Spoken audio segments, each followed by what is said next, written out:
നമസ്കാരം. തേടി വരും കണ്ണുകളിൽ ഓടിയെത്തും സ്വാമി എന്ന ഗാനം, അതല്ലെങ്കിൽ യാത്ര എന്ന ചിത്രത്തിൽ തന്നെന്നും താനെന്നും താളത്തിലാടി എന്ന ഗാനത്തിൻ്റെ ഉടമയെ മലയാളികൾക്ക് മറക്കാനാവില്ല. മലയാളം, തമിഴ്, തെലുഗു, കന്നഡം, ഹിന്ദി എന്നീ ഭാഷകളിൽ 700 ചിത്രങ്ങളിൽ 3000 ഗാനങ്ങൾ പാടിയ അമ്പിളി രാജശേഖരനാണ് ഇന്ന് എന്നോടൊപ്പം. നമസ്കാരം. നമസ്കാരം. നമ്മുടെ ഇന്ത്യൻ സിനിമാ രംഗത്ത് നോക്കിയാൽ നല്ല ഗായികമാർ എന്ന് നോക്കുമ്പോൾ മലയാളികളാണ് അധികം. ചിത്രമ്മ, സുജാത, അങ്ങനെ നോക്കുമ്പോൾ എന്താണ് ഇതിൻ്റെ രഹസ്യം? മലയാളം, തെലുഗു, ഈ സ്റ്റേറ്റ്സ്, ആന്ധ്ര, കേരള സ്റ്റേറ്റ്സിലൊക്കെ കർണാടക സംഗീതത്തിന് ഒരുപാട് പ്രാധാന്യം കൊടുത്തിരുന്നു. ഈവൻ തമിഴ്നാട് അതിലൊട്ടും മോശമല്ല. ബട്ട് തെലുങ്കിൽ ത്യാഗരാജസ്വാമികൾ,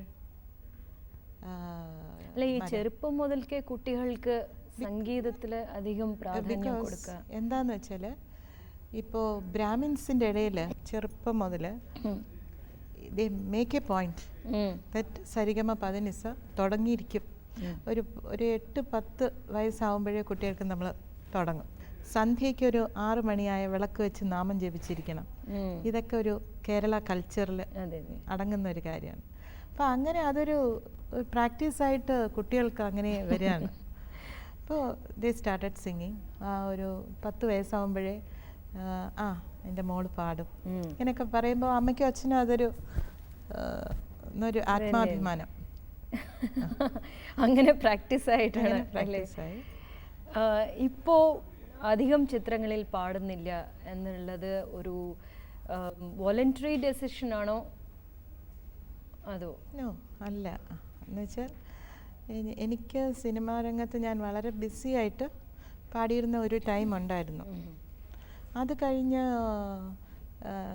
കല്യാണം കഴിഞ്ഞ് ഡെലിവറി, 2 ഡെലിവറി, 2 അടുത്തടുത്ത് ഡെലിവറി, പിന്നെ മക്കളെ തനിച്ച് വിട്ടിട്ട് പോകാനുള്ളൊരു വിഷമം, ഇതൊക്കെ ഫാമിലിയെ കൂടുതൽ ആലോചിച്ച് കുറേശ്ശെ അകന്നു. ഈ ഫീൽഡിൽ എങ്ങനെയാണെന്ന് വെച്ചാൽ നമ്മൾ കുറച്ചൊന്ന് മാറുമ്പോൾ ധാരാളം ആളുകൾ അങ്ങനെയാണല്ലേ. വിവാഹം പ്രേമവിവാഹമായിരുന്നു. അപ്പോൾ പ്രേമവിവാഹം ചെയ്യുമ്പോൾ തന്നെ ഒരു ഡെസിഷൻ എടുത്തതാണോ? അധികം കുടുംബത്തിനാണ് കോൺസെൻട്രേറ്റ് ചെയ്യാൻ പറ്റുള്ളൂ, അതുകൊണ്ട് ഒരു നല്ല കരിയറും ആ ഭാഗത്ത് നോക്കുമ്പോൾ, പക്ഷേ കരിയർ വിട്ടുകൊടുത്തിട്ട് കുടുംബത്തിലേക്ക് പോകണം എന്നുള്ളത് അതും ഒരു കോൺഷ്യസ് ഡെസിഷൻ. വിവാഹം ചെയ്യുമ്പോൾ ഇതൊന്നും ആലോചിച്ചില്ല. പ്രേമവിവാഹം ചെയ്യുമ്പോൾ നമ്മൾ ഇതൊന്നും ആലോചിക്കില്ലല്ലോ. കരിയർ എങ്ങനെ ഉണ്ടാവണം, പ്രൊഫഷൻ, ഫാമിലി എങ്ങനെ ഉണ്ടാവണം എന്നൊന്നും ആലോചിച്ചില്ല. കല്യാണം കഴിച്ചു. അത് കഴിഞ്ഞ് പിന്നെയുള്ള യൂഷ്വലി ഞാനൊരു ഹോംലി ടൈപ്പാണ്. അപ്പോൾ അതുകൊണ്ട് I was very attached to the family. അങ്ങനെ ആയി ഞാനും ശ്രമിച്ചില്ല. എന്നെ എല്ലാവരും മറക്കാൻ തുടങ്ങി. ഇങ്ങനെ അതങ്ങ് എപ്പോഴെങ്കിലും തോന്നിയിട്ടുണ്ടോ അയ്യോ നല്ലൊരു കരിയർ? ഞാനിപ്പോൾ വളരെ വിഷമിച്ചിട്ടുണ്ട്. ഇപ്പം എനിക്ക് വിഷമമില്ല. ഒരു പീരീഡിൽ വളരെ വിഷമം തോന്നിയിട്ടുണ്ട്. നല്ല ഒരു ഇതിൽ വരുമായിരുന്നു എൻ്റെ സിംഗിങ് എല്ലാം.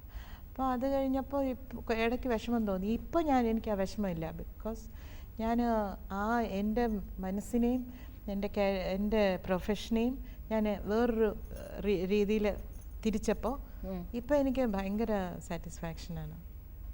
വേറൊരു രീതിയിൽ ഞാൻ ഡിവോഷണൽ ആൽബംസ് ചെയ്യുക, ഡിവോഷണൽ സോങ്സ് പാടുക, ഇങ്ങനെ പല ആക്ടിവിറ്റീസ്. അങ്ങനെ പറയുമ്പോൾ ഓർമ്മ വന്നത് ആദ്യത്തെ പാട്ട് തന്നെ ശബരിമല ശ്രീധർമ്മശാസ്ത്ര എന്ന പടത്തിൽ പാടിയ ഒരു ശ്ലോകം അല്ലേ, അതൊന്ന് പാടി കാണിക്കാവോ? कराग्रे वसते लक्ष्मी करमध्ये സരസ്വതി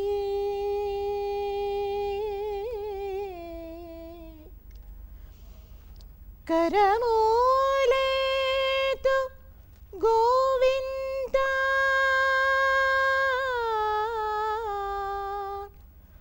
പ്രഭാതേ കരദർശനം. 14 വയസ്സല്ലേ അതെ, ഈ ശ്ലോകം പാടുമ്പോൾ? അതെ. ശ്രീദേവിക്ക് വേണ്ടി. ശ്രീദേവിക്ക് ആദ്യത്തെ പടത്തിൽ തന്നെ you got an award for this. Shri Guruvayurappan എന്ന് പറഞ്ഞ പടത്തിൽ ഗുരുവായൂരപ്പൻ്റെ തിരുവമൃതത്തിന് എന്ന് തുടങ്ങുന്ന പാട്ടാണ്. ആ പാട്ടിൻ്റെ മാത്രം ഇതൊന്നുമല്ല, പാട്ടിൻ്റെ പിക്ചറൈസേഷൻ അത്ര നല്ല പിക്ചറൈസേഷനായിരുന്നു. അപ്പോൾ അത് അഭിനയിച്ചത്, ഈ ശ്ലോകം അഭിനയിച്ച ശ്രീദേവിയാണ്. ഈ ധർമ്മശാസ്ത്ര മേരിലാൻ സുബ്രഹ്മണ്യം മുതലാളിയുടെ എൻ്റെ ഗുരുനാഥൻ തന്നെ വി ദക്ഷിണാമൂർത്തി, അദ്ദേഹത്തിൻ്റെ മ്യൂസിക് ഡയറക്ഷനിൽ M Krishnan Nair sir direct ചെയ്ത പടമാണ് ശ്രീ ധർമ്മശാസ്ത്ര. അത് കഴിഞ്ഞ് മേരിലാൻ സുബ്രഹ്മണ്യം മുതലാളിയുടെ ശ്രീ ഗുരുവായൂരപ്പൻ, അതും വി ദക്ഷിണാമൂർത്തി സ്വാമിയുടെ. അത് നല്ലൊരു ഹിറ്റ് സോങ് ആയിട്ട്, സൂപ്പർ ഹിറ്റ് സോങ് ആയിരുന്നു. ആ സോങ്ങിന് തന്നെ എനിക്കൊരു അവാർഡും കിട്ടി, ഒരു ടൈറ്റിൽ കിട്ടി, കലാരത്ന ടൈറ്റിൽ കിട്ടി. ആ ടൈറ്റിൽ കിട്ടുമ്പോൾ വയസ്സ് എന്തായിരുന്നു? സെയിം ഏജ്, 14 വയസ്സ്, ഒരു ചൈൽഡ് പ്രോഡിജി. എങ്ങനെ തോന്നി ഇതൊക്കെ ആ വയസ്സിൽ തന്നെ ഇങ്ങനത്തെ ഒരു മ്യൂസിഷ്യനായിരുന്നു, ബട്ട് നോട്ട് പ്രൊഫഷണലി അല്ല. അമ്മയ്ക്കിന്ന് പാട്ട് ഭയങ്കര ഒരു ഭ്രാന്തെന്ന് പറയില്ലേ, പാട്ടിൽ ഭയങ്കര ഭ്രമമായിരുന്നു. അപ്പോൾ അമ്മയ്ക്ക് ഞാനൊരു വലിയ പാട്ടുകാരിയാവണം എന്നൊക്കെ ഉണ്ടായിരുന്നു. അന്ന് എനിക്ക് ഇതൊന്നുമില്ല, അമ്മ പറയും പാടും, അത്രയേ ഉള്ളൂ. അതിൻ്റെ സീരിയസ്നെസ് ഒക്കെ നമുക്കൊരു ഏജ് വരുമ്പോഴല്ലേ തോന്നുള്ളൂ. പിന്നെ നമ്മുടെ ഫാൻസൊക്കെ നമ്മളെ അപ്രീഷിയേറ്റ് ചെയ്യുമ്പോൾ വിൽ ബി റിയലി പ്രൗഡ് അല്ലേ. അപ്പോൾ അതുകൊണ്ട് അന്നൊക്കെ അമ്മ എന്നെ ഒരുപാട് പ്രോത്സാഹിപ്പിച്ചിരുന്നു.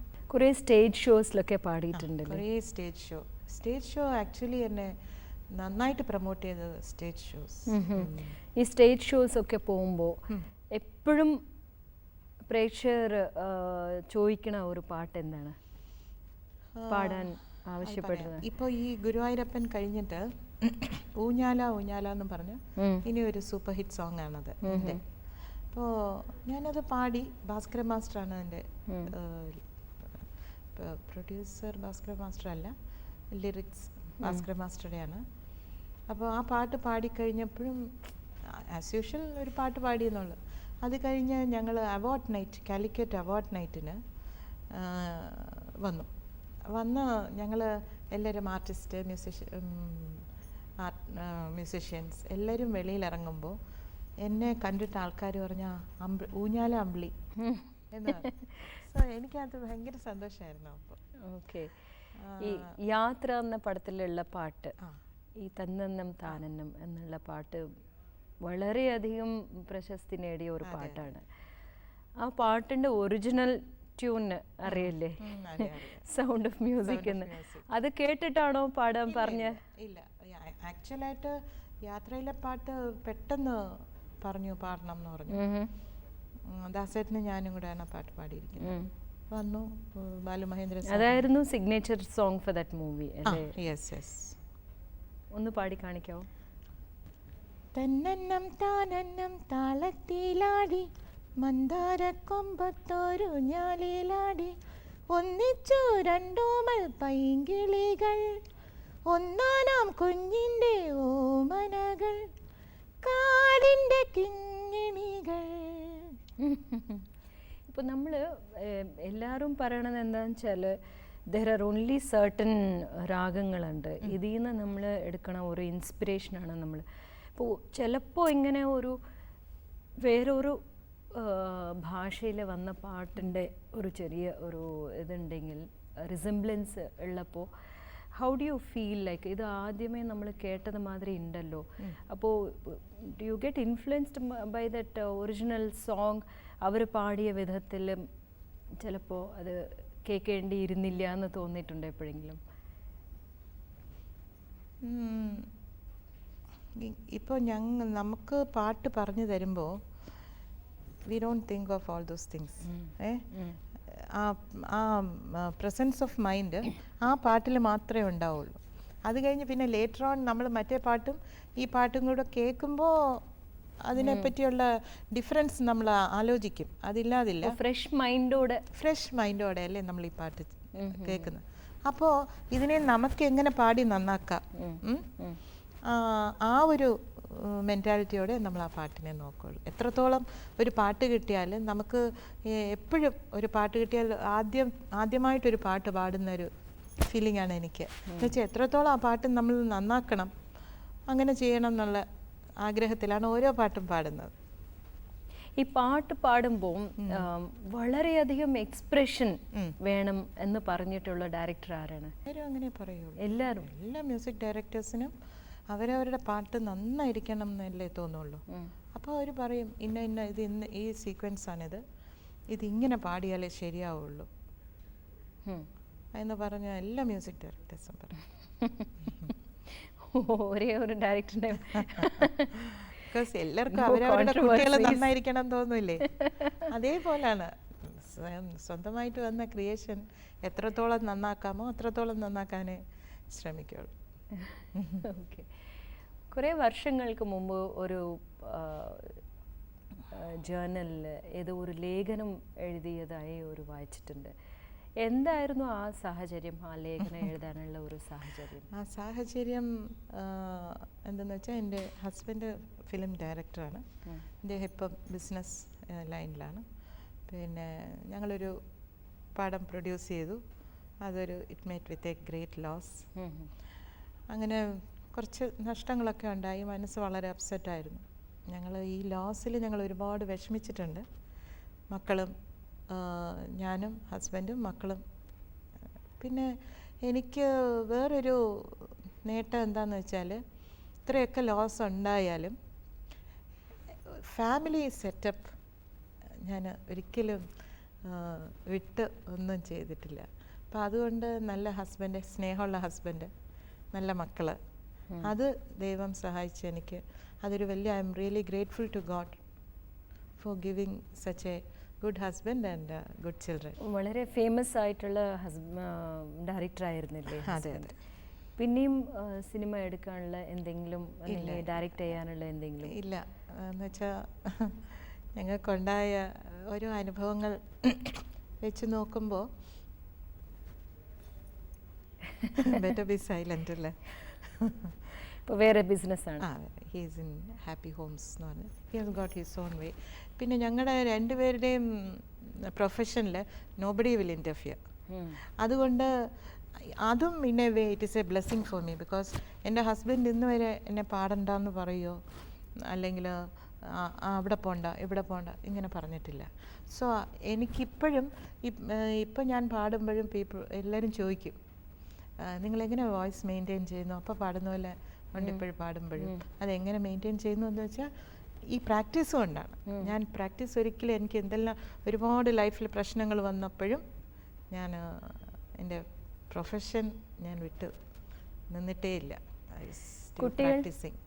കുട്ടികൾ മോള് ഷീസ് മാരീഡ്, ബാംഗ്ലൂരിലാണ്. ഹസ്ബൻഡ് ഒരു ഹാർഡ്വെയർ എൻജിനീയറാണ്. ഇവർക്ക് ആർക്കും പാടാനുള്ള? മോള് പാടും, പക്ഷേ എനിക്കെന്തോ ഞാൻ എൻകറേജ് ചെയ്തില്ല. ഞങ്ങൾ രണ്ടുപേരും കുട്ടികളെ ഈ ലൈനിൽ വരാനോ അല്ലെങ്കിൽ എന്ന് വെച്ചാൽ ഞങ്ങൾക്ക് പേടിയായിപ്പോയി. പിന്നെ ബിക്കോസ് ഒരു സ്റ്റഡിനെസ് ഇല്ലാത്തത് കൊണ്ട് വേണ്ട, better V from this. And അവരിപ്പം അവരുടെ career, my daughter is working in city bank. They are in Bangalore, well settled. എല്ലാം ദൈവത്തിന്റെ. സിനിമയിൽ ഒരു അൺസ്റ്റഡിനെസ് ഉള്ളത് അതൊരു ഇതായിട്ട് തോന്നിയിട്ടുണ്ടോ? മൈനസ് പോയിന്റ് ആയിട്ട്? Yes, it is A minus point. പക്ഷേ എന്താണെന്നറിയോ രോഹിണി, മുമ്പത്തെ റെമ്യൂണറേഷൻ പോലെ അല്ല ഇപ്പോഴത്തെ റെമ്യൂണറേഷൻ. മുമ്പ് ഞങ്ങൾ പാടുമ്പോൾ ഞങ്ങൾക്ക് മാക്സിമം കിട്ടുന്ന റെമ്യൂണറേഷൻ എന്താണെന്ന് വെച്ചാൽ 500,000. ഇതൊക്കെ 70s കാര്യമാണ് ഞാൻ പറയുന്നത്. ഈവൻ ഫോർ മ്യൂസിക് ഡയറക്ടേഴ്സ് വളരെ കുറച്ച് എമൗണ്ടാണ് അവർക്ക് കിട്ടുന്നത്, ഡയറക്ടേഴ്സ്. അപ്പോൾ ഇതൊന്നും അവരന്ന് അയ്യോ ഇങ്ങനെയൊക്കെ സംഭവിക്കും, ഇത് നമ്മൾ സേവ് ചെയ്ത് വെക്കണം, ഇതൊന്നും അന്ന് അവർ ആലോചിക്കുന്നില്ല. പിന്നെ ഫിലിം ഫീൽഡിലെ നമ്മൾ ആ ലൈഫ് അല്ലേ, രോഹിണിക്ക് അറിയാമായിരിക്കുമല്ലോ, നമ്മൾ ആ സ്റ്റാറ്റസ് നമ്മൾ കീപ്പപ്പ് ചെയ്യേണ്ടത്. അപ്പോൾ ഇതൊക്കെ വരുമ്പോൾ അവർ സേവ് ചെയ്യുന്നതിനെ പറ്റി അവർ ആലോചിക്കുന്നില്ല. പക്ഷേ ഇന്നത്തെ ആർട്ടിസ്റ്റ് അതല്ല. ഇന്ന് എല്ലാവരും വെരി അവെയർ ഓഫ് സേവിങ്, അത് എല്ലാവരിലും കാണുന്നുണ്ട്. പിന്നെ പേയ്മെൻറ്റ് നല്ല പേയ്മെൻറ്റാണ് ഇന്ന് എല്ലാവർക്കും കിട്ടുന്നത്. സിംഗേഴ്സിനും മ്യൂസിക് ഡയറക്ടേഴ്സിനൊക്കെ you feel that it is better? Better. ഇപ്പോൾ വളരെ ഇമ്പ്രൂവ് ആയിട്ടുണ്ടല്ല. സ്പോർട്സ് പോലെ ഫിലിം കരിയറും ഇറ്റ്സ് എ വെരി ഷോർട്ട് സ്പാനാണ്. അപ്പോൾ ഈ ഷോർട്ട് സ്പാനിൽ തന്നെ ഒരു ബിസിനസ് സൈഡിൽ ഒരു നല്ല ബിസിനസ് എന്തെങ്കിലും എസ്റ്റാബ്ലിഷ് ചെയ്യുക എന്നുള്ളത് എല്ലാവരും ചെയ്യണതാണ്. ഇപ്പോൾ എല്ലാ സിംഗേഴ്സും ഒരു റെക്കോർഡിംഗ് സ്റ്റുഡിയോ അല്ലെങ്കിൽ ഡബിങ് സ്റ്റുഡിയോ സ്റ്റാർട്ട് ചെയ്തിട്ടുണ്ട്. അങ്ങനെ എപ്പോഴും ചിന്തിച്ചിട്ടില്ലേ? ചിന്തിച്ച് അതിൽ വർക്കൗട്ട് ചെയ്ത് പ്ലാൻ എല്ലാം, സ്റ്റുഡിയോയുടെ പ്ലാൻ എല്ലാം വരച്ച് എല്ലാം റെഡിയാക്കി വെച്ചപ്പോഴാണ് ഈ പടത്തിൻ്റെ പ്ലാനായിട്ട് അത് മാറി. So what is destined to happen will happen അല്ലേ? അതെ അതെ, that you can never change. ഇപ്പോൾ ഈ പാട്ട് പാടുക എന്നുള്ളത് നമ്മുടെ സന്തോഷത്തിന് വേണ്ടി ചിലർ ചെയ്യുമ്പോൾ അതൊരു വേറെ ഒരു ട്രാവലിംഗ് ആണ്. പക്ഷെ ചിലർക്ക് ഈ പ്രേക്ഷകരുടെ കയ്യടി കേൾക്കാണ്ട് it is never that fulfilment ഉണ്ടാവില്ല. എങ്ങനെയാണ് താങ്കൾക്ക്? എങ്ങനെയാണ് താങ്കൾക്ക്? യാതൊരു വ്യത്യാസമില്ല. എന്താ അറിയോ, my show was little different from others show. അപ്പോൾ നോട്ട് ഇപ്പോൾ പിന്നെ അതങ്ങ് it is like that only. അപ്പോൾ അന്നത്തെ ട്രെൻഡിൽ ഇന്ന് പാടുന്ന പോലെ സ്റ്റേജിൽ ഒരുപാട് ആർട്ടിസ്റ്റ് പാടുന്ന ടൈം അല്ലാതെ, ഇപ്പോൾ ദാസേട്ടൻ്റെ പ്രോഗ്രാം ദാസേട്ടൻ പാടും, സുശീലാമ്മയുടെ പ്രോഗ്രാം സുശീലാമ്മ ലീഡ്. അപ്പോൾ ഇന്ന് അങ്ങനെയല്ല, സ്റ്റേജിൽ സുശീലാമ്മയുടെ വോയിസ് ഒരാൾ, ജാനകിയമ്മയുടെ വോയിസ്, ഇങ്ങനെയല്ലേ പാടുന്നത്. അന്ന് അതല്ല, അന്ന് വൺ മാൻ ഷോ. അപ്പോൾ എൻ്റെ പ്രോഗ്രാം ആണെങ്കിൽ ഞാനുണ്ടാവും ഒരു male voice just to support me, അത്രേ ഉണ്ടാവുള്ളൂ. അപ്പം ഇങ്ങനെ ഒരു ഷോ, എൻ്റെ ഷോ എന്ന് വെച്ചാൽ it will be A lively show. I should not tell too much about my shows. അപ്പോൾ ഇറ്റ് വാസ് ലിറ്റിൽ ഡിഫറെൻറ്റ്. എന്ന് വെച്ചാൽ ഫാസ്റ്റ് നമ്പേഴ്സും മെലഡിയും മിക്സ് ചെയ്താണ് എൻ്റെ പ്രോഗ്രാം എപ്പോഴും ഉണ്ടാവുക. അപ്പോൾ അന്നത്തെ അതൊരു വളരെ നല്ല ഷോസായിട്ട് കേരളത്തിലെ പ്രേക്ഷകർ കണക്കാക്കിയിരുന്ന ഒരു ടൈം ഉണ്ടായിരുന്നു. അപ്പോൾ അന്ന്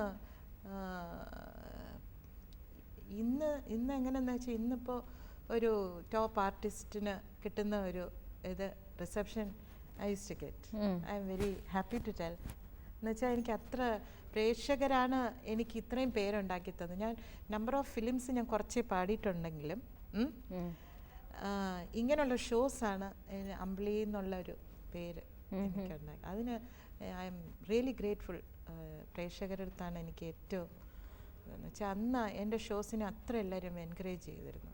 അപ്പോൾ ഈ ഒരു പാട്ട് പാടി മൂന്നാമത്തെ പാട്ട് പാടുമ്പോഴത്തേക്ക് പിന്നെ ദേ വോണ്ട് സ്റ്റോപ്പ് ദി ക്ലാപ്സ്. അപ്പം അതാണല്ലോ നമ്മുടെ എപ്പോഴും നമുക്ക് ഇൻസ്പയറിങ്, അതല്ലേ. അങ്ങനെ ഒരു ഇൻസ്പിറേഷനായിട്ട് ഇപ്പോൾ തോന്നുന്ന ഒരു ഗായിക, ഇവരുടെ പാട്ട് കേൾക്കുമ്പോൾ വാവ് എന്ന് തോന്നുന്ന ഗായിക ആരാണ്? ഒരുപാട് ഗായികമാരുണ്ട്. ബട്ട് എനിക്ക് പർവീൻ സുൽത്താന എനിക്ക് ഭയങ്കര ഇഷ്ടമുള്ള ആർട്ടിസ്റ്റാണ്. സുശീലാമ്മ, ലതാജി, ജാനകിയമ്മ, അവരുടെയൊക്കെ പാട്ട് എനിക്ക് ഭയങ്കര ഇഷ്ടമാണ്. ഞാൻ ഐ യൂസ് ടു ഫോളോ അവരുടെ the way of singing me, എങ്ങനെ പാടുന്ന, ഏത് റേഞ്ച്, ആ റേഞ്ചൊക്കെ നമുക്ക് it is very difficult to hear now. പുതിയ സിംഗേഴ്സ് ഈ സിനിമ രംഗത്ത് വരണം എന്നുള്ള ഒരു ഇതോട് ഉള്ള സിംഗേഴ്സിന് താങ്കൾ എന്താ പറയുക? പുതിയ സിംഗേഴ്സ് നന്നായിട്ട് പാടാൻ, പുതിയ സിംഗേഴ്സിനെ കാട്ടിയും പുതിയ നല്ല മ്യൂസിക് ഡയറക്ടേഴ്സ് വരണം. അപ്പോഴേ നമുക്ക് പുതിയ സിംഗേഴ്സ്, നല്ല സിംഗേഴ്സ് വരുള്ളൂ. എന്താ അപ്പോൾ അതിൻ്റെ ഒരു ഡേർത്ത് ഉണ്ടെന്ന് തീർച്ചയായിട്ടും ഉണ്ട്. നല്ല മ്യൂസിക് ഡയറക്ടേഴ്സ് വന്നാലേ നല്ല സിംഗേഴ്സ് ഉണ്ടാവുള്ളൂ. ഇപ്പോൾ പാട്ട് നല്ല പാട്ടില്ലെങ്കിൽ നമുക്ക് എന്ത് ചെയ്യാനൊക്കും? നമുക്ക് കിട്ടുന്ന പാട്ടും പാടാം, അതിലേ നമുക്ക് ഒക്കെ ഉള്ളൂ. ഇപ്പോൾ സുശീലാമ്മ, ജാനകിയമ്മ ആ സമയത്തൊക്കെ നല്ല പാട്ടുകളുണ്ടായിരുന്നു. ബാബുരാജ് സാർ, ദേവരാജൻ മാസ്റ്റർ, ദക്ഷിണാമൂർത്തി സ്വാമി, അർജുന മാസ്റ്റർ, ഇവരൊക്കെ എന്ത് നല്ല മ്യൂസിക് ഡയറക്ടേഴ്സ് ആയിരുന്നു. നല്ല മ്യൂസിക് ഡയറക്ടേഴ്സ് വേണം, അപ്പോഴേ നല്ല പാട്ടുകൾ കിട്ടും, നല്ല സിംഗേഴ്സും കിട്ടും എന്നാണ് താങ്കളുടെ ഒരു. Thank you very much for coming with the show.